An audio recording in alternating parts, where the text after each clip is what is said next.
Eddie DeHaan has officially been reinstated back into the sport. Trackhouse Racing plans on racing in 2022 with or without a charter, and Kyle Busch may be done racing in the Xfinity Series after 2021. What's going on, guys? It's Daniel, and welcome back to your video. We got quite a few NASCAR stories to discuss here today on the channel. Let's go and just jump straight into it very, very quickly. The first story we're going to talk about is Josh Berry, as Josh Berry is going to be driving for Jordan Anderson Racing once again at Pocono Speedway. Now, Josh Berry is no longer at this point for this year racing with Junior Motorsports. His last race this past weekend at National Super Speedway, where he was able to get a top 10 finish. And now he'll be basing most of year racing late models throughout the rest of the year, but he will be making one more start this year, at least for sure, in the NASCAR Xfinity Series at Pocono for Jordan Anderson Racing.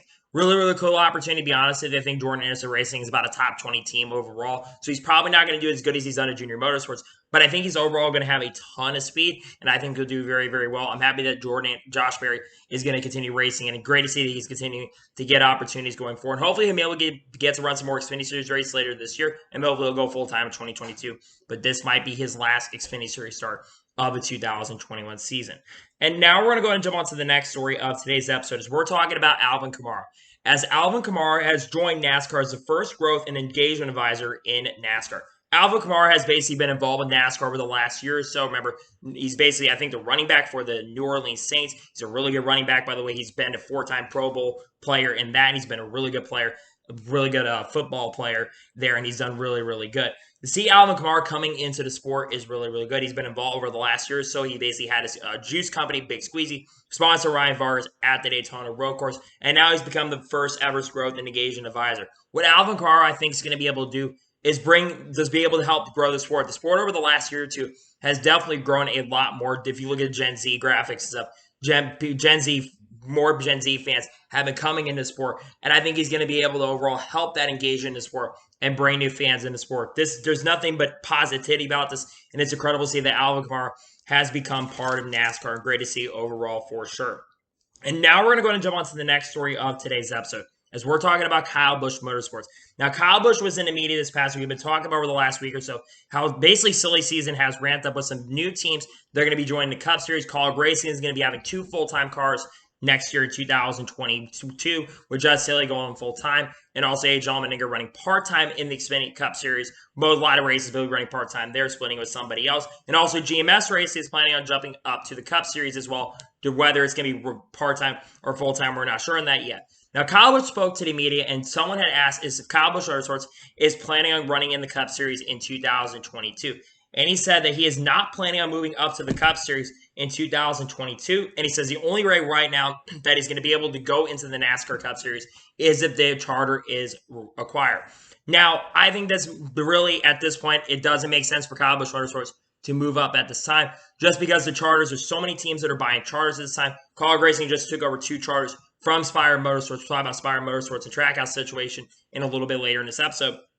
But I think Kyle Busch is basically making the right call here right now. You don't want to really move up your Truck Series program to the Cup Series when, one, you don't really have the money to back it up, because these charters are really going right now for like $10 million. Some teams are valuing it a lot lower. Other teams are valuing it for a ton of money, and Kyle Busch knows that it's going to cost a lot of money. Yes, he does have a lot of money, don't get me wrong, but Kyle Busch Motorsports does not have the funding right now to jump up to the Cup Series, especially with the charters. Now, charters definitely guarantee you every single week, but if you don't have the money to back it up, why would you jump up to the Cup Series? I really don't think that would make overall any sense, to be honest with you. But I'm really glad overall to see that the Kyle Busch thought about it. But it would be cool to see Kyle Busch Motorsports some point come up, because the charter agreement does end in 2024. And maybe at some point in the coming years, Kyle Busch come up.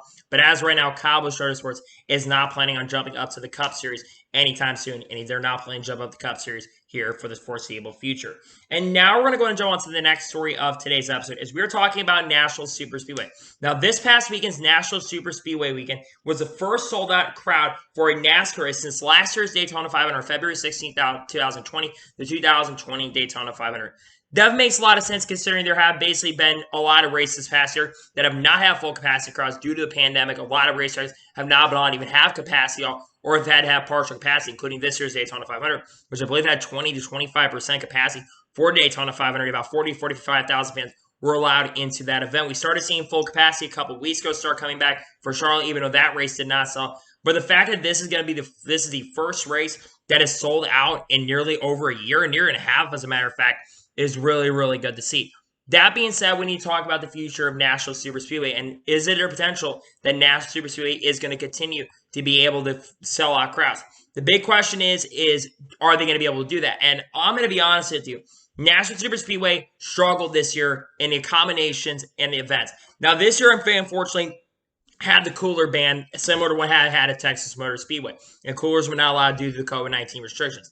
That being said, everything coming back to normal, there's a lot of things that need to happen. One, I think cooler ban needs to be 100% lifted. I talked about it, I think, a week or two ago, that the cooler ban needs 100% lifted at tracks, especially when it's hot like this in 9,500 degrees, which is really, really more in National Super Speedway. You've got to have enough combinations for that. And if you're not allowing these coolers into the racetrack, you need to have enough accommodations and enough concessions, because there were points that I heard where there were people standing in line for over an hour and they were missing the race. Some, of course, got there before the race, but there were people that are missing a good portion of the race, and some of the racing was good. They are missing that to basically get water because, like I said, they weren't allowing coolers at the track. And you've got to have enough food and drinks and stuff, because this is something that's been going on because they have not been able to keep up with the stuff that they've had at the racetrack, and they're overall going to have to improve on that aspect. The next thing is the parking situation. The parking situation, from I heard what happened at National Super Speedway, was absolutely horrible. They had to delay the Cup Series race by 10 minutes for the first time because of parking. They've had to delay Cup races because, of course, they've had rain and stuff.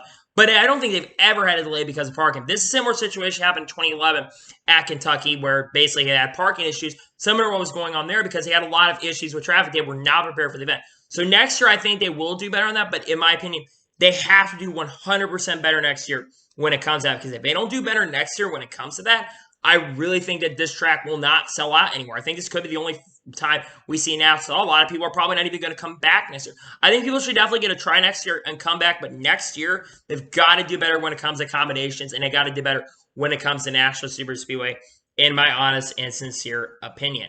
And now we're going to go and jump on to the next story of today's episode, as we are talking about Chase Elliott.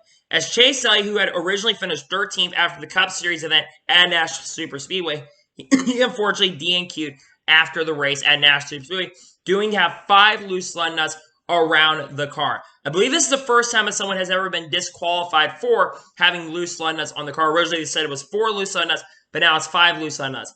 Now, unlike any other situation where usually the crew chief or other people are generally suspended, I don't believe Alan Gustafson is going to be suspended because of this. I think because it's a lug nut situation, I don't think the crew chief gets suspended at the time. So at least Alan Gustafson is probably going to be crew chiefing for Chase Elliott. But man, Chase Elliott was really having an okay run most of the day at National Super Speedway. He really didn't have a great finish. I think that they felt like they were having a loose wheel. Now, if Chase Elliott was basically left out on the track and lug nuts basically came off the car, if a tire goes off the car, it can become very extremely dangerous. It can get up in the grandstands, and it can be very, very dangerous for everybody to track. So I think NASCAR overall made the right call right here. I know a lot of fans were not very happy. Chase Elliott fans like myself were not very happy. In my opinion, it was the right call that they disqualified him. It's a safety situation. I think they're making the right call. I know some people are saying, well, they'll always disqualify people and punish them. And basically, there's a lot of scrutiny toward Hendrick Motorsports. Maybe they're cheating because they're not putting enough lug nuts on the car. Well, Kyle Larson passed Spectrum with no problem, so I guess maybe Chase Elliott's team made a lot of mistakes right there, which is a great shame because Hendrick had a solid day overall going for, and Chase Elliott unfortunately did not get a great finish overall. I think that's why Chase Elliott also fell back at the end of the race too, because he didn't have enough lug nuts on the car, which is really, really unfortunate to see. But they'll have to do better next time. I don't think they're gonna appeal the penalty either, because again, it's lug nuts. You're not gonna be able to appeal the penalty. I don't think they can appeal the penalty, but also an important thing to know, Chase Elliott does not win the stage. Kurt Busch also gets the stage 1 victory, which is good for Kurt Busch, because at least now if he's able to get up into the playoffs, which he had a really good day yesterday, if he's able to get up into the playoffs, Kurt Busch definitely will use that playoff point and get to be in a much better advantage, and at least have 1 extra playoff point compared to other drivers who don't have playoffs at the time. It's really unfortunate what happened to Chase Elliott yesterday, but you got to follow the rules. Make sure you have all your lug nuts on the car. Just make sure you keep doing that every single race. Now we're going to go ahead and jump on to the next story of today's episode, as we are talking about Kaulig Racing once again. As Kaulig Racing is planning to run 2 Xfinity Series teams in 2022, they're going to be downsizing from 3 Xfinity Series teams down to 2 in 2022. Now, AJ Allmendinger is going to be one of the drivers expected to return to the 16 car next year. It's a multi-year agreement. He'll be back with that team for quite a few years. The big question is who is going to be the second driver, because remember, Justin Haley is going to be going full-time with Kaulig Racing and believe the number 16 in the Cup Series. The big question is who is going to be the other driver that's going to go to College Racing in 2022 in the NASCAR Xfinity Series? I think logically there's only a few drivers that are going to be up and running. I think there's a good chance Jeff Burton could return, and Jeff Burton, I think, definitely should be in the consideration to definitely return to the organization. I think Jeff Burton's done a really good job in the Xfinity Series this year. He was able to get his first Xfinity Series victory at Talladega Speedway. He's been a consistent top 5 and top 10 driver throughout the year, so you definitely want to think about considering keeping Jeff Burton. I think the other driver is going to be Kaz Grala. Chris and I basically said that they definitely want to keep Kaz Grala in their program, especially since Kaz Grala has been exceptionally well on the super speedways. He was able to qualify in Daytona 500 and believe almost got a top 5 at Talladega Super Speedway, ended up finishing 6th. So to me, I think that there's 2 drivers in the running to get that second right. I think it's going to be between Jeff Burton and Kaz Grala. I think one or the other honestly deserve it. I really like both of them. It's going to decide which one ends up getting it. I still most likely think Jeff Burton is going to end up driving once again next year for College Racing. I think that Jeff Burton, especially since he's been with that team, he's done really well this year. He's ran full time with them. I think he's going to end up being the driver there. But if it's Kaz Grala, I'm not going to be mad. I really like Kaz a lot. I really like both of these drivers a lot. Would like to see them maybe go back to 3 cars next year and put Kaz in one of their rides for 2020.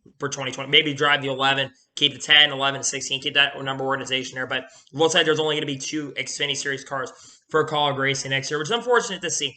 But at the end of the day, it is what it is. And hopefully we'll either see Jeff Burton, Kaz Grala take over that ride in 2022. And now we're going to go and jump on to the next story of today's episode as we are talking about Trackhouse Racing. Trackhouse Racing basically had their little media availability as they basically were really, really big in here in Nashville. And they basically said during a press conference that Trackhouse Racing is planning to move to Nashville by 2023 and have a shop basically along Broadway or Broadway Boulevard down in Nashville area. I would love to see this. Trackhouse basically has a shop basically I think in North Carolina around the RCR since they have alliance at RCR. They have a shop basically in that area, but they would like to move out to Nashville, which I think it makes a lot of sense. Nashville is becoming one of the biggest booming areas in the country right now. Nashville is a very, very popular area in this country. And to me, you're seeing a lot of business people come in. Nashville is becoming the capital of the South right now, and a lot of people are moving out to that area. Businesses are moving out. Major companies are moving out to the Nashville area. We've got NASCAR races coming back to the area for the first time in years. You've got the National Fairgrounds. There's a good chance there might be 2 races there. There's talks of potential of an MLB team moving out to the Nashville area. You got the Tennessee Titans. You've got NHL and all that stuff. You got a lot of booming business that is happening in the Nashville area because Nashville is becoming a booming area. And I think Trackhouse definitely should think about moving their shop out to Nashville area, especially since if they're going to have fans come in and stuff. I think it would overall be an incredible thing to see Trackhouse move out to Nashville and have its own area compared to a lot of teams because a lot of teams are in that Concord, North Carolina area near Charlotte Motor Speedway. It'd be really cool to have a team similar to Furniture Row where they basically were in Denver, Colorado. I think it'd be really cool to see a team like Trackhouse Racing move out to Nashville by 2023 and build a shop out there. I think it'd be really, really good, a booming city, and I think they definitely should move out there. I think they're fitting in. They've fit in with the Nashville crowd this past week, and I think they definitely should think about considering moving out to the Nashville area. And now we're going to jump on to the first of 3 major stories of today's episode as we are talking about Kyle Busch. As Kyle Busch may not be returning to the Xfinity Series in 2022 and may be retiring from the Xfinity Series after 2021. Now, for those of you who did not watch the NASCAR Xfinity Series race, Kyle Busch was able to pick up his 100th career NASCAR Xfinity Series victory. And Kyle Busch did say about a year or two ago, a couple years ago as a matter of fact, that basically he said that he planned on retiring from the NASCAR Xfinity Series after he got his 100th career victory. This past weekend he was able to do that, get his 100th career victory. But a week or two ago when he won at Texas, he basically said that there had races been sold for 2020. He basically said that if Joe needs him to basically run, Joe will let him run. Basically said he would plan on retiring after that. However, Kyle Busch during the media availability after he won the race at Nashville Speedway, he basically said that no races for him had been sold for 2022. I think it's really interesting, to be honest, if Kyle Busch may be no longer racing in the NASCAR Xfinity Series after 2022. Considering Kyle Busch has been incredibly successful in the NASCAR Xfinity Series, yes, it's not the greatest thing to always watch Kyle Busch win every single race, but hey, sometimes you only have to deal with it 5 times a year, so I can't really 100% complain, to be honest with you. You've been doing restriction stuff. Kyle Busch honestly said this, I think a couple years ago, he basically said that if they do all the restrictions they've been doing, Kyle Busch said basically that, he would already been out of the Xfinity Series by now, so it was unfortunate to see that, but Kyle Busch basically maybe retired the Xfinity Series. I think we have to, regardless of how you feel about Kyle Busch winning Xfinity all the time, respect that he's only now the third driver to win respectively 100 races in NASCAR's top 3 divisions. I think that's honestly respectful to see that. Now, I don't think Kyle Busch should ever leave in the Truck Series, so he'll still be for sure racing in the Truck Series, considering he basically said that he'll shut his team down, his Kyle Busch Motorsports team, if he's not able to run a Truck Series, he basically shut the organization. I would be really, really unfortunate for development. But to me, I think it definitely makes a lot of sense for Kyle Busch to basically, if he is done, I think it definitely make a lot of sense. And hopefully maybe Kyle Busch will come back at some point. I think it'll be like one-offs in the future, but I think Kyle Busch may be done tearing up the Xfinity Series field, especially since the Xfinity Series field hasn't got up. I mean, he's had some competition this year. He won national, dominated that race majorly. He had competition, though. Austin dominated early. Justin Allgaier won. He had competition with Justin Allgaier again. He also got beat by almost got beat by Ty Gibbs. And, I mean, he's been doing incredible so far. Truck Series 2, he's not won every single race he's been in. He got beat by John Hunter a couple races this year. So, we'll have to see what happens. But I think there's a good chance Kyle Busch may be done racing the Xfinity Series after the 2021 season. We'll keep an eye on it, but there's a good chance Kyle Busch will be done in the Xfinity Series after 2022. And now we're going to go ahead and jump on to the next major story of today's episode, as we are talking about the Trackhouse versus Spire situation. Now, we talked about it on Friday afternoon that College Racing is planning on running 2 full-time cars, and they had acquired charters from an organization. Now, what organization did they acquire charters from? They acquired charters from Spire Motorsports. Spire Motorsports is basically selling the 77s cars charter and taking out Trackhouse's charter and has sold it out to College Racing. They are planning on downsizing to 1 car in 2022, and they're taking the charter back from Trackhouse Racing, and they will have that as Corey LaJoie's number. So the Spire Motorsports will be downsizing to 1 car for the 2022 season. Now, the statement came out, and they basically said that they had told Trackhouse Racing that they are 100% knew that they were going to be. Remember, they had leased a charter from Spire Motorsports, Trackhouse had, for 1 year. However, Trackhouse Racing basically found out the same day that we all found out that basically they have learned that the deal basically went through, and they were never told about that, unfortunately. Now, in my opinion, I find it a little bit shady that Trackhouse did not have any information in regard to this and did not get any knowledge in regard to this. I understand Aspire that they leased it so they could do this if they wanted to. It's Aspire's decision if they want to do it or not. But it's a little bit shady considering that you should tell someone who's on your lease, at least give them a little bit of notice, let them know that you're overall going to be doing this, and just don't screw them over 100% and do this. And I think that they made overall, that was really, really dumb and really, really stupid on Spire Motorsports' part. Again, I understand it's a business and a company, they can do whatever they want, but I find it a little bit stupid that Spire Motorsports did that. Again, I got nothing against Spire Motorsports in some ways. I'm glad to Corey LaJoie, because I think Spire Motorsports, unlike a few years ago, they do want to be competitive. They do want to have a lot of speed. And I think the fact they're only focusing on 1 driver, that being Corey LaJoie next year, I think it's overall good for them. But I find it a little bit shady in regards to that basically tried to kind of screw over Trackhouse Racing a little bit. I think that was a little bit shady on their part. That being said, though, there is some good news for you Trackhouse Racing fans like myself. Trackhouse Racing says that they will run with or without a charter in 2022. They're hoping that they can acquire a charter for the 2022 season, but they will run with or without a charter for the 2022 season. So at least there's some good light at the end of the tunnel on that front.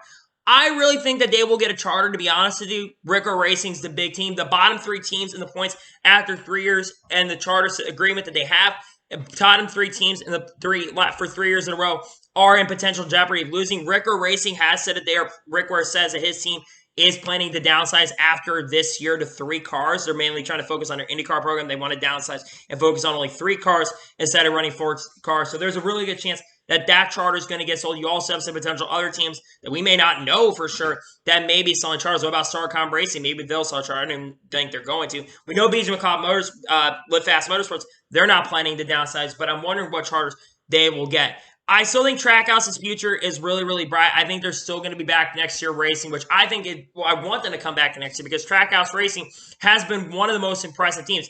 Unlike 2311 Racing, no disrespect 2311 Racing for its first-year team, they've done a right for 21st-year team. But Trackhouse Racing has really, really impressed me throughout this year. They got really no media hype throughout this year, and they have performed very, very well. They just got a top 10 this past week at National Superspeedway.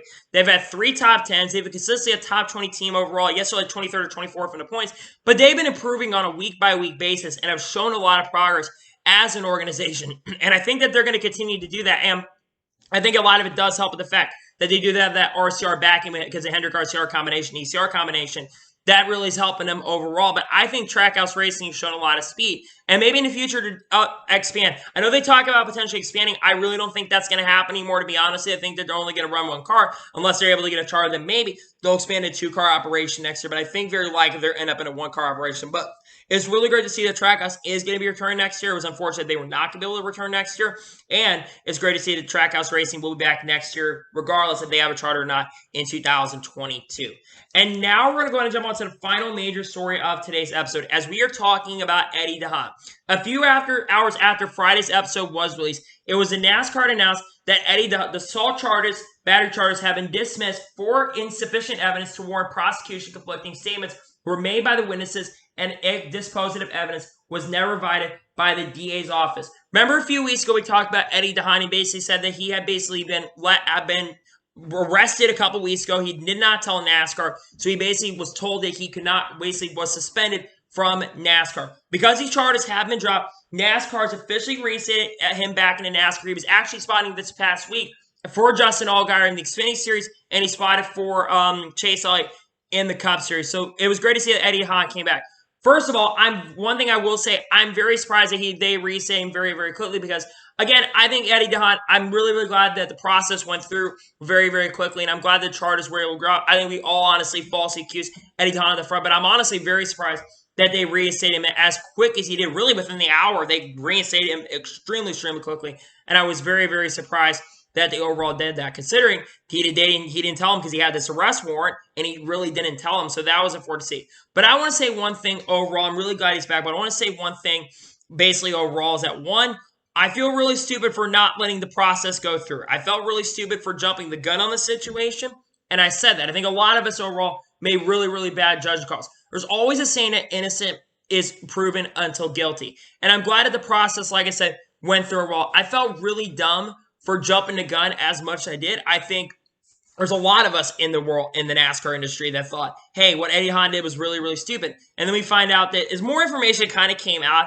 I kind of was like, okay, that he may be innocent overall in this situation. I was very surprised this went really, really quickly and they dismissed it overall. I wonder if he's going to countersue. That's what I'm wondering, if he's overall going to countersue. But again, I want to apologize for jumping the gun on the situation. Eddie, if you are watching this video, my good sir, first of all, I want to apologize to you for ever saying anything. I said some really harsh things to you and your family as well, and I just want to 100% apologize to you and your family for extremely jumping the gun overall.